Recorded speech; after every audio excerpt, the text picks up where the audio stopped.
तो 11th class के भैया बाबू लोगन के आनंद सर का नमस्कार। तो आज हम का केमिस्ट्री का आगे चैप्टर शुरू हुई। तो हम लोग का पढ़ चुके हैं, मोल कॉन्सेप्ट पढ़ चुके हैं, मोलरिटी मोल फ्रैक्शन नॉर्मेलिटी सारा पढ़ चुके हैं। उसके बाद हम लोग पढ़ चुके हैं पीएच निकालना भी सीख चुके हैं। एम्पिरिकल फार्मूला और मॉलिक्यूलर फार्मूला भी हो गया, तो आज हम लोग कुछ लॉ के बारे में पढ़ेंगे, ठीक है। सम लॉस जो कि केमिस्ट्री में यूज होता है। तो पहला हम लोगों को क्या पढ़ना है बेटा? पहला पढ़ना है law of conservation of mass. Law of conservation of मास की जगह एनर्जी पहले देख लेते हैं। Law of conservation of energy, ये तो बचपन से पढ़ते आ रहे हो ना, जब छोटपन में तुम लोग पढ़े होगे, छोटी छोटी क्लासों में पढ़ रहे होगे। तो वही आज फिर से हम लोगों को बस डिफिनेशन ही लिखनी है, बाकी कुछ इसमें सीखना नहीं है। तो law of conservation of mass Einstein ने दिया है, तो चलो नोट कर लो जल्दी से आप लोग। According to this law energy को ना तो उत्पन्न कर सकते हैं ना तो नष्ट कर सकते हैं, बस एक फॉर्म से दूसरे फॉर्म में कन्वर्ट कर सकते हैं। और टोटल यूनिवर्स की एनर्जी क्या होती है? कांस्टेंट होती है। समझ में आ गया? इंग्लिश में लिख लोगे आप लोग, तो चलो लिख लो आप लोग। Energy is neither be created nor be destroyed, but to convert one form to another form and whole energy of universe will be conserved। समझ में आ गया? जैसे सो अगर सपोज कर हम लोग बात करें लाइट एनर्जी की या इलेक्ट्रिसिटी की बात करें, इलेक्ट्रिकल एनर्जी जब ये चलता है, तुम लोग के रूम में पंखा चलता है, बल्ब जलता है, वॉशिंग मशीन चलता है, तो पहले पंखा चलता है तो हम लोग इलेक्ट्रिकल एनर्जी किस में कन्वर्ट होता है? मैकेनिकल। पंखा चलते चलते गर्म भी तो हो जाता है, यानी वो और किस में कन्वर्ट हो रहा है बेटा? हीट में कन्वर्ट हो रहा है। तो जब हम लोग मैकेनिकल एनर्जी और हीट एनर्जी को ऐड करेंगे तो किसके बराबर हो जाएगा? इलेक्ट्रिकल एनर्जी के। किसके बराबर हो जाएगा? इलेक्ट्रिकल एनर्जी के। यानी एनर्जी एक फॉर्म से दूसरे फॉर्म में कन्वर्ट होता है, बाकी कोई चेंजेस नहीं होता। समझ में आ गया? तो law of conservation of energy समझ में आ गया, किसने दिया? आइंस्टाइन। क्लियर? समझ में आ गया? चल अब हम लोग बात करेंगे, अगला टर्म लेके आते हैं। अगला टर्म बेटा हम लोगों का क्या है? Law of conservation of mass. क्या है बेटा? Law of conservation of mass. Clear है? तो चलो जल्दी से इसको भी नोट कर लो। Mass neither be created nor be destroyed, but to convert one form to another form, into another form and whole mass of universe will be conserved। समझ में आया? चल अब लाइन छोड़ के नीचे लिख लेना, लाइन छोड़ के नीचे आप लोग लिखना, in a chemical reaction the mass of reactant is equal to mass of product. Mass of reactant is equal to mass of product, या टोटल रिएक्शन का जो मास होता है वो कंजर्व होता है, वो कांस्टेंट होता है। बस होता क्या है? रिएक्टेंट किस में कन्वर्ट हो जाता है? प्रोडक्ट में। समझ में आ रहा है? कोई दिक्कत है यहाँ तक? तो देख हम लोग बात करते हैं एग्जाम्पल की। किसकी बात करते हैं? एग्जाम्पल। मान लेते हैं हमारे पास क्या है बेटा? मान ले हमारे पास है HCl, रिएक्ट किया किससे बेटा? NaOH से। प्रोडक्ट क्या बनता है पता ही है, एसिड बेस से रिएक्शन करेगा तो सॉल्ट और वाटर बनेगा कि नहीं बनेगा? चल बोल। ये हो गया बेटा हम लोग का NaCl, और क्या हुआ? H2O। NaCl और क्या हुआ? H2O। आ रहा है कि नहीं आ रहा है? समझ में आ रहा है? चल अब हम लोग बात करते हैं HCl का। HCl में हाइड्रोजन का एटॉमिक मास 1, क्लोरीन का कितना? 35.5, टोटल मिलाए तो कितना हुआ बोल? ये हम लोग का हो गया 36.5। अगर हम लोग NaOH की बात करें तो सोडियम कितना? 23, ऑक्सीजन कितना? 16, हाइड्रोजन कितना? 1, टोटल किया तो बोल कितना आया? 40। कितना आया? 40। कितना आया बेटा? 40। आया कि नहीं आया? चल तो अब हम लोग बात करते हैं टोटल रिएक्टेंट हमारे पास कितना हुआ? टोटल रिएक्टेंट की बात करें तो ये हो गया 76.5। आया कि नहीं आया? चमका कि नहीं चमका? बोल। क्लियर है? चल आगे। अब हम लोग बात करते हैं NaCl का। ये हो गया 23, क्लोरीन 35.5, तो ये हो गया हम लोगों का 58.5। वाटर की बात करें तो 1 प्लस 1, बोलो कितना आया? बोल। ये आ गया हम लोगों का 18, दोनों को ऐड किया तो बोल कितना आया? ये आ गया हम लोगों का 76.5। अगर ध्यान से उठा के देख तो दोनों बराबर हुआ कि नहीं हुआ? हुआ ना, आया ना। यानी जितना रिएक्टेंट उतना ही प्रोडक्ट, जितना रिएक्टेंट उतना ही प्रोडक्ट। यानी कि किसको फॉलो कर रहा है? जो फॉलो कर रहा है law of conservation of mass को। Law of conservation of mass को। क्लियर है? कोई दिक्कत? चमका अच्छे से? सब कुछ क्लियर है? तो चल एक एग्जांपल हम देते हैं, आप लोग करना, रब करें। चल अब हम लोग बात करते हैं आगे की। अगला देख एग्जाम्पल, अगले एग्जाम्पल की हम लोग बात करते हैं बेटा। तो लिखो क्वेश्चन आप लोगों को करना है। मान लिया हमारे पास क्या है, क्या है, क्या है, H2SO4 रिएक्ट विथ CaOH का whole twice to form CaSO4 plus H2O। और रिएक्शन को बेटा हमेशा क्या लिखना है, बैलेंस। रिएक्शन को क्या लिखना है, हमेशा बैलेंस। इसको बैलेंस किया तो यहाँ क्या कर लिया 2। एटॉमिक मास की बात कर लेते हैं तो हाइड्रोजन 1, सल्फर कितना होगा 32, ऑक्सीजन कितना होगा बेटा 16, अब कैल्शियम कितना होगा बोल 40, कैल्शियम कितना होगा 40। आ गया, कर लोगे, कुछ नहीं करना। इसका निकालो, इसका निकालो, दोनों को ऐड कर देना, इसका निकालो, इसका निकालो, दोनों को ऐड करना, दोनों इक्वल आएगा। क्लियर आ गया, चल ये कर लेना, छोटा सा क्वेश्चन है, कोई दिक्कत नहीं है, रब करें। और क्वेश्चन सुन ले कैसे दिया जाता है। क्वेश्चन में ये दे दिया जाएगा, छोटी छोटी क्लासों में 9th में दिया जाता था कि इसका इसका दिया रहेगा, उसका दिया रहेगा, इसका बताना होगा। क्लियर आ गया, तो चल यहां तक समझ में आ गया। तो हम लोग बात करेंगे आगे की। अब हम लोग का कौन सा लॉ है बेटा, कौन सा कौन सा कौन सा, law of definite proportion. Law of definite proportion, law of definite proportion, इसकी बात करना है।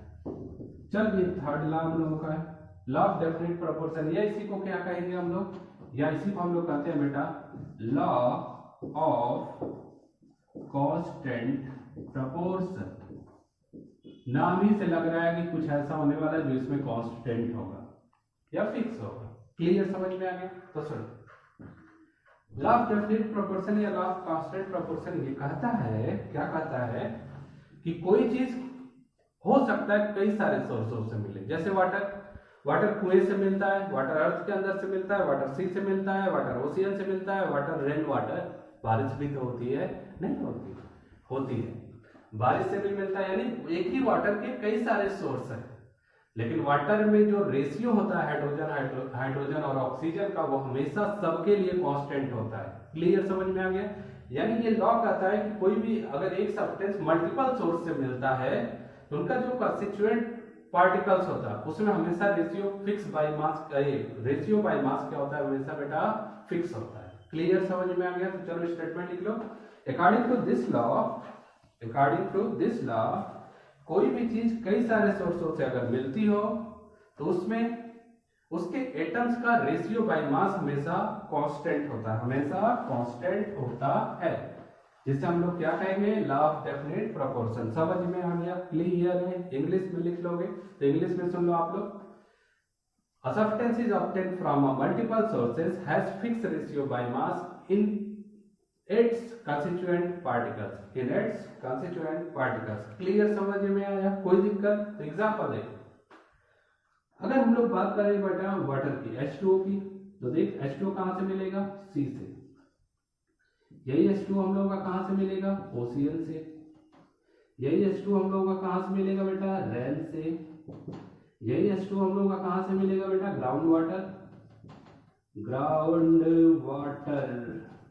अगर यहाँ पे अगर देखा जाए इसके कंस्टिट्यूएंट पार्टिकल क्या है बेटा, तो हाइड्रोजन और ऑक्सीजन, यही दोनों तो है। वाटर H2O हाइड्रोजन और ऑक्सीजन से ही तो मिलके बना। इस वाले में अगर देख तो दो हाइड्रोजन, दो एटॉमिक मास, इसका हो जाएगा, इसका 16, रेशियो कितना है बोल 1:8।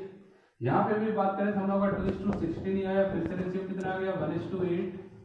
यहाँ पे बात करें तो फिर से 2:16, रेशियो कितना आया बोल 1:8।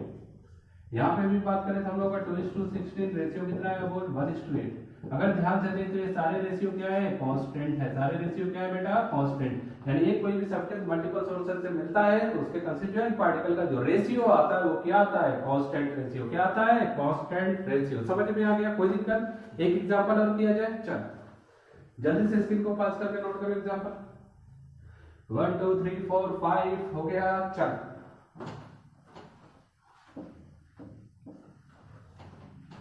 अब हम लोग बात करेंगे कार्बन डाइऑक्साइड का।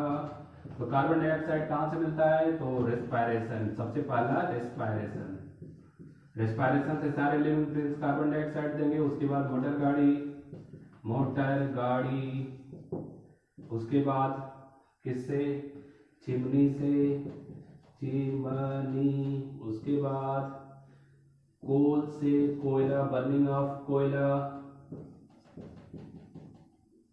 बर्निंग ऑफ कोयला, समझ में आ गया। सबसे कार्बन डाइऑक्साइड बनता है, सबका फार्मूला तो यही होता है ना CO2। ऐसा तो नहीं कि जो कोयले से बनेगा उसका अलग हो जाएगा, सबका एक ही होगा। ये किससे बनती है, मिलके बना है कार्बन और ऑक्सीजन से। कार्बन कितने ग्राम है बेटा यहाँ पे 12, ऑक्सीजन 16 दूनी 32। रेशियो कितना है पता, 4 से काट दिए, 4 3 12, 4 8 है 32। यहाँ पे भी रेशियो 12 ग्राम है और कितना है 32। यहाँ पे भी रेशियो कितना है 3:8। उसके बाद हम लोग का कौन सा है ये, यहाँ पे भी 12 ग्राम और कितना हो गया 32। रेशियो फिर से क्या आ गया 3:8। इसका भी करेगा तो कितना रेशियो आएगा 3:8। फिर से देख, हम लोग का कार्बन का सोर्स क्या है अलग अलग, कार्बन का सोर्स क्या है अलग अलग, लेकिन सब में रेशियो क्या है बेटा फिक्स। सब में रेशियो क्या है फिक्स। ये किसको फॉलो कर रहा है, लॉ ऑफ डेफिनेट प्रोपोर्शन या लॉ ऑफ कांस्टेंट प्रोपोर्शन। पूरा समझ में आया, कोई दिक्कत? तो चल जल्दी से स्क्रीन को पॉज कर और नोट कर। 1 2 3 4 5 हो गया। चल तो ये हम लोगों को समझ में आ गया, यानी कोई भी सब्सटेंस किसी भी सोर्स, यानी कई सारे सोर्स से मिले तो उनमें रेशियो हमेशा क्या होना है, एक कांस्टेंट रेशियो होना है। चल अब हम लोग बात करेंगे बेटा law of multiple proportion. Law of multiple proportion इसकी बात करनी है, लॉ ऑफ मल्टीपल प्रोपोर्शन। चल इसमें देखते हैं क्या होता है। अगर लॉ ऑफ मल्टीपल प्रोपोर्शन की हम लोग बात करते हैं तो सुनो, एक कोई सब्सटेंस, एक कोई एलिमेंट किसी दूसरे एलिमेंट के डिफरेंट मास से जब रिएक्ट करता है तो डिफरेंट डिफरेंट कंपाउंड बनता है। समझ में आया?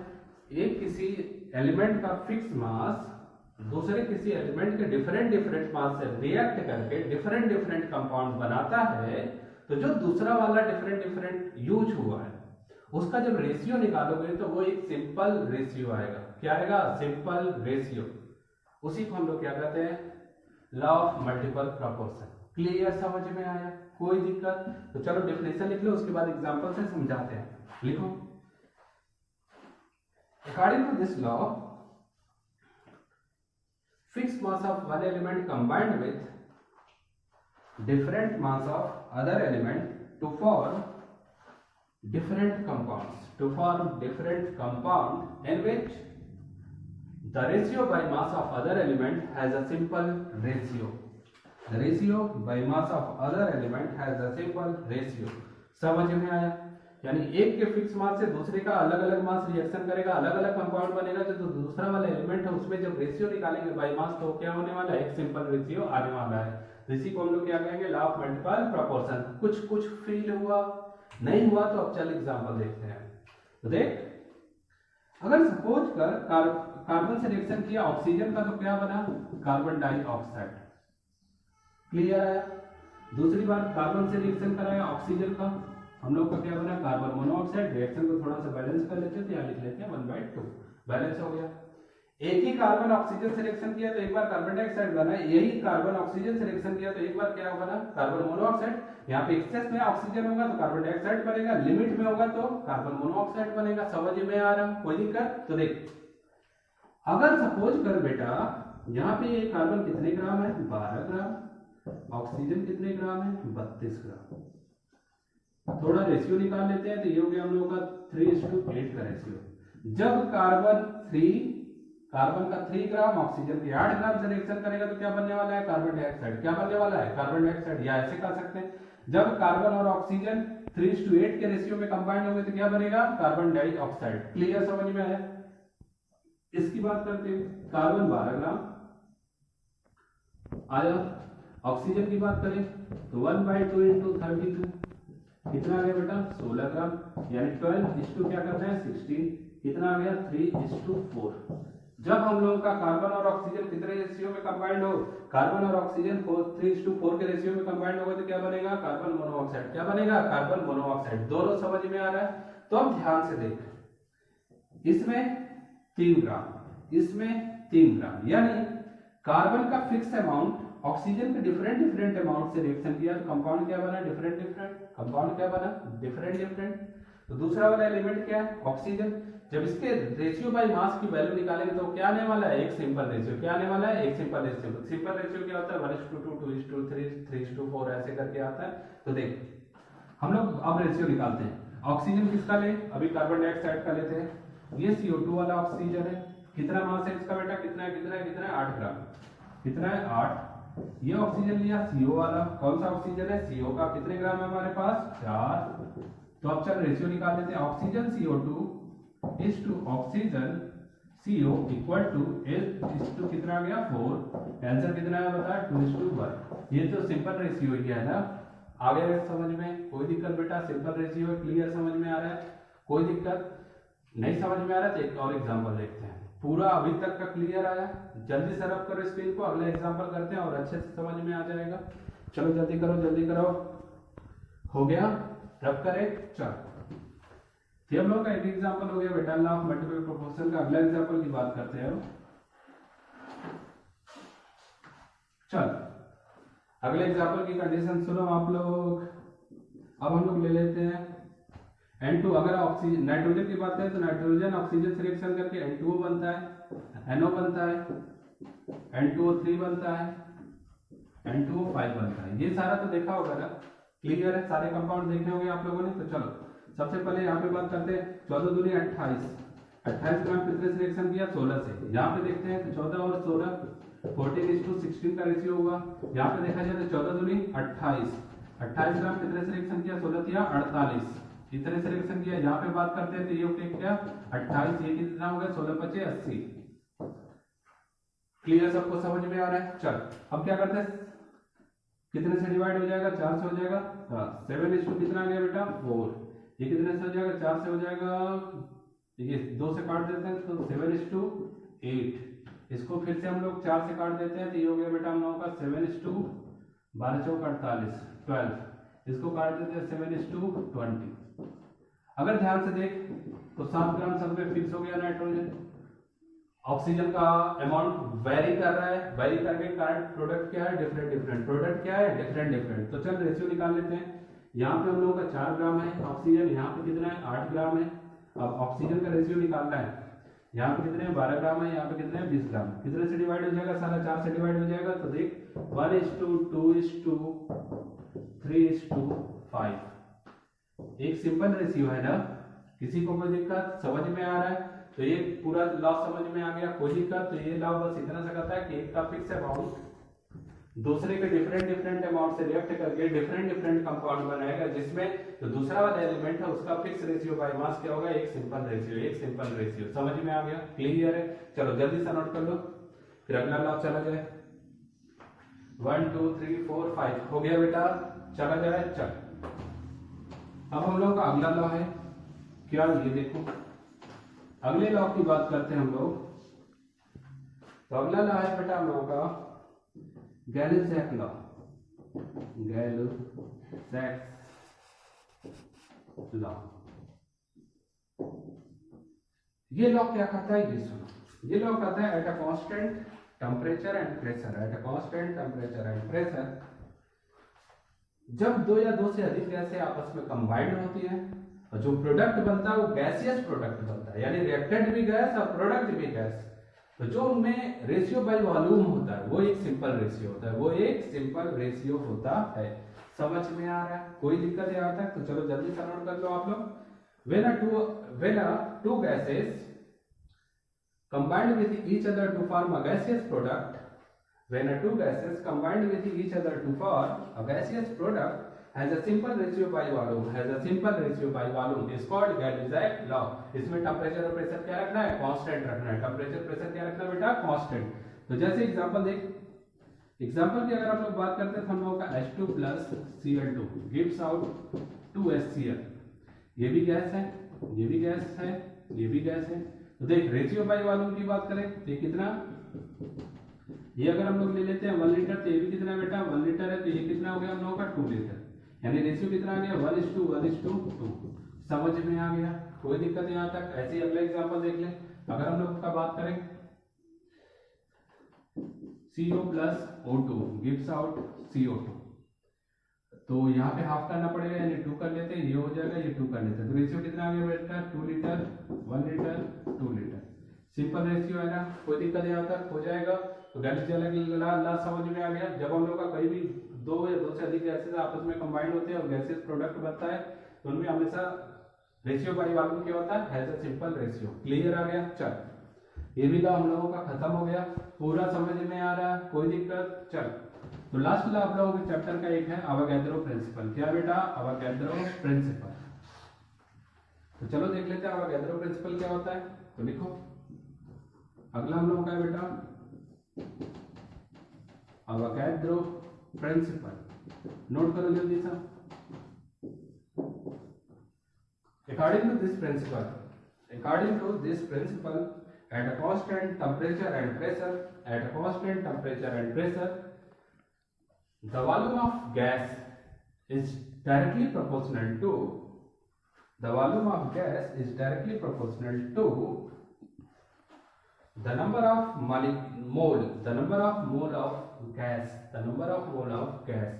is called Avogadro principle। या इसको और क्या कर सकते हैं, according to this law, at a constant temperature and pressure, the equal volume of gas contain equal number of mole of gas।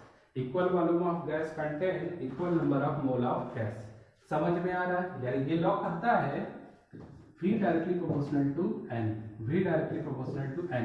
चल देख कैसे, अगर प्रेशर टेम्परेचर को कांस्टेंट कर दिया, तो अगर हम लोग बात करें N इक्वल टू 1 मोल की, किसकी, 1 मोल की, वॉल्यूम कितना होगा 22.4 लीटर। ये तो मोल कॉन्सेप्ट पढ़ा था। अगर N इक्वल टू हम लोग 2 मोल माने तो वॉल्यूम कितना बढ़ के हो गया 44.8 लीटर। अगर वॉल्यूम का N इक्वल टू 3 माने तो कितना बच जाएगा 22.4 इंटू 3 करना पड़ेगा कि नहीं पड़ेगा, समझ में आ रहा है। यानी अगर ध्यान से देख, वॉल्यूम मोल को बढ़ाते जा रहे हैं तो वॉल्यूम क्या हो रहा है, बढ़ता जा रहा है। मोल को बढ़ाते जा रहे हैं तो उसी रेशियो में वॉल्यूम क्या हो रहा है, बढ़ता जा रहा है। समझ में आ रहा है। तो देख, यानी V डायरेक्टली प्रोपोर्शनल टू क्या हो गया, N। पहला कॉन्सेप्ट समझ में आ गया कब, जब हम लोग का टेम्परेचर और प्रेशर ये दोनों क्या होने वाले हैं बेटा, कांस्टेंट। क्या होने वाले हैं, कांस्टेंट। पूरा समझ में आया, क्लियर है यहाँ तक। अब सुन, अगर V इक्वल टू हम लोग बात कर ले तो Kn, ये भी समझ में आ ही गया होगा, ठीक। तो दो रेशियो बना लेते हैं। V1 इक्वल टू हो गया Kn1, V2 इक्वल टू हो गया Kn2, दोनों को डिवाइड कर देते हैं, K से K को मार देते हैं। V1 upon V2 equal to N1 upon N2। ये इक्वेशन समझ में आया कब, जब हम लोग का प्रेशर और टेम्परेचर क्या होगा, कांस्टेंट। तो अभी कहा था क्या था दूसरे वाले में कि equal volume contain equal number of mole. Equal volume if V1 equal to V2, V1 equal to V2 equal to अगर V रख दे तो V by V equal to क्या हो गया N1 अपॉन N2। हुआ कि नहीं हुआ, N से V से V को मार दिया, यानी 1 बाई 1 इक्वल टू कितना हो गया बता, 1 बाई 1 इक्वल टू हो गया N1 upon N2, then N1 equal to क्या आ गया N2। यानी देख, अगर हम लोग वॉल्यूम को क्या किया, इक्वल रखा, वॉल्यूम को क्या किया, इक्वल, तो हम लोग का मोल भी क्या आ गया, इक्वल। समझ में आया, कोई दिक्कत हो जाएगा। तो चलो जल्दी से स्क्रीन को पास कर लो और नोट कर लो। तो हम लोग का अवोगाद्रो प्रिंसिपल भी खत्म हो गया, सारे प्रिंसिपल आप लोगों के हो चुके। अगली क्लास में हम लोग शुरू करेंगे बेटा स्टोइकियोमेट्री। क्या शुरू करेंगे, स्टोइकियोमेट्री। वहां पर रिएक्टेंट और प्रोडक्ट के अमाउंट की बात किया जाए। तो आज सारे लॉ समझ में आ गए, कोई दिक्कत यहाँ तक। तो चलो इतना कर लो, जल्दी सा नोट बना लेना आप लोग।